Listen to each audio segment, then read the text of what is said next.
Morning, children. I are sick.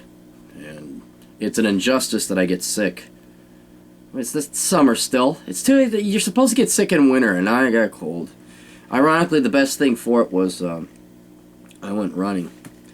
And I felt good yesterday. And then I sleep, and then the snot gets right back up into your skull, and you feel like crap. So maybe I'll go run again. But on my travels yesterday, I listened to, what was it, NPR? Something. And some kid said he's going to go to culinary school. And so I have personal experience with culinary schools. I used to teach at one. And for the love of God, kids, majoring in English is pretty fucking stupid. Majoring in journalism is pretty fucking stupid. But you want something that is worse than all of them. It's going and majoring in being a chef, going to culinary school. And you don't have to believe me, but here's what I want you to do. These schools are scams, they're rackets. And the reason why is this is what I want you to do, go to any high-end restaurant that you think you'd like to work at. Go talk to the chef and ask them if they went to a culinary school. And if they did, it ain't anything we got here in the U.S., all right? 9 out of 10 times, they just were really good cooks. They started cooking at home, blah, blah, blah. They had a penchant for it. They really enjoyed it. And then they probably started as a short order cook, and then went on and got promoted, right?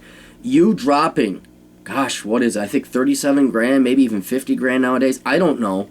To learn how to cook that's not what's going to get you in it. That's just going to cripple you financially at a very young age. I remember my students. I wasn't a chef teacher.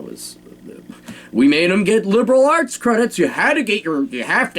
See, think about there. If that doesn't tell you that it's a scam, then I don't know what is. One, these aren't accredited institutions. It's not like your credits will transfer to a real university.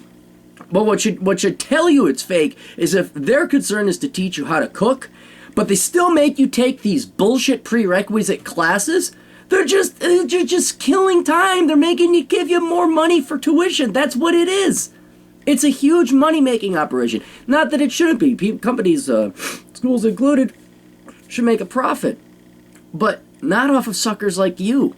Right? These schools should not exist. They don't teach you anything. They might teach you a skill. They might teach you, I don't know, something else. But it's like an art. If you are, being a chef is an art. If you have that skill, that gift, you don't need a bunch of wannabe. Think about that. How come all these chefs are teaching and not cooking? If they're that good, why would they waste their time teaching you? It should be more of an apprenticeship kind of role where you're the sous chef, or you go and you practice, and I don't know how it specifically happens, but honest to God, it ain't going and dropping 50 grand on a culinary arts degree. Right? So here's your assignment. Go talk to any student in a culinary school. Right? Go talk to real chefs that you would like to emulate. See if they say, excuse me, I don't know if the chef has time, but could I ask? I have some advice. The chefs that I know that have one of the best chefs I know. He was a student of mine, and he dropped out of school, thankfully, and he ended up becoming a chef at a rather prominent I won't name it, but he became I think not the sous chef, but like the chef at this new startup, and he's doing great. But the guy had skills. The guy had a talent that most people don't who go to culinary school. Most people who go to culinary school, and if you're one of these people, you should not be going, are the ones who think it'd be cool to be a chef and cook, because you don't want to do a real job, okay? Or your grades are so spectacularly bad that this is the only school that would take you. That's another hint. So don't waste your time. You're not going to get a job. You're not going to become a chef. At best, you'll be like working at fucking Applebee's as the sous chef. Maybe. So that's it. That's all I got. I'm trying to help you. I'm sure I crushed all your dreams, but dude, they were never going to be dreams. They were going to be nightmares. Because if you can't handle 50 grand in debt, you can't handle 50 grand in debt working freaking for $9 an hour as a short order cook. Oh, and buy my book, Worthless, for God's sake. What do I do? I need guidance. Don't email me. What should I do with my life? Read the book, Worthless. It's on Amazon. I'll put it at the end. Toodles.